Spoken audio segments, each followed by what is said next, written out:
ओवैसी की गुहार पर क्यों खामोश है अखिलेश, मायावती और राहुल? ओवैसी से हाथ मिलाने में विपक्षी दलों को लालू वाला डर क्यों?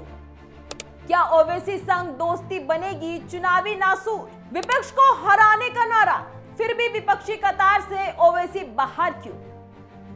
नमस्कार, आप देख रहे हैं कंटाप न्यूज और मैं आपके साथ श्रेयोशी। उत्तर प्रदेश के सियासी अखाड़े में शह और मात का खेल शुरू हो चुका है।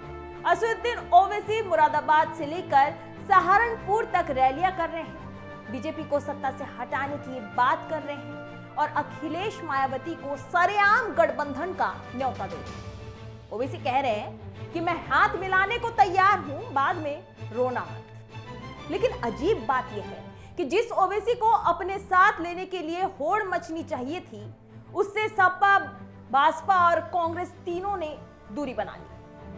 आखिर ऐसा क्या डर है जो विपक्षी खेमे में ओवैसी का नाम सुनते ही सन्नाटा छा जाता है? क्या अखिलेश और मायावती को भी लालू प्रसाद यादव वाला वही डर सता रहा है?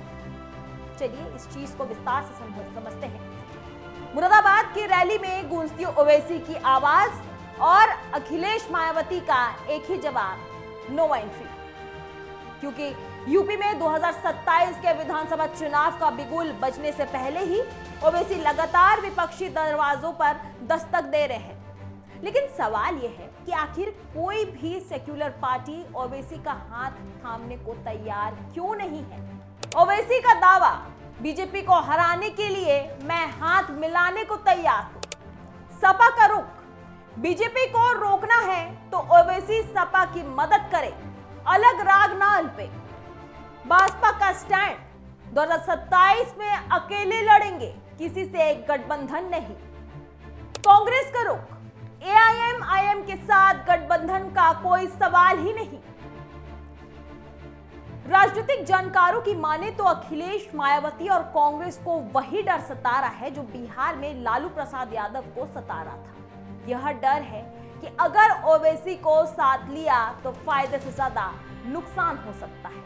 ओवैसी के साथ आने से बहुसंख्यक वोट पूरी तरह लामबंद हो सकते हैं।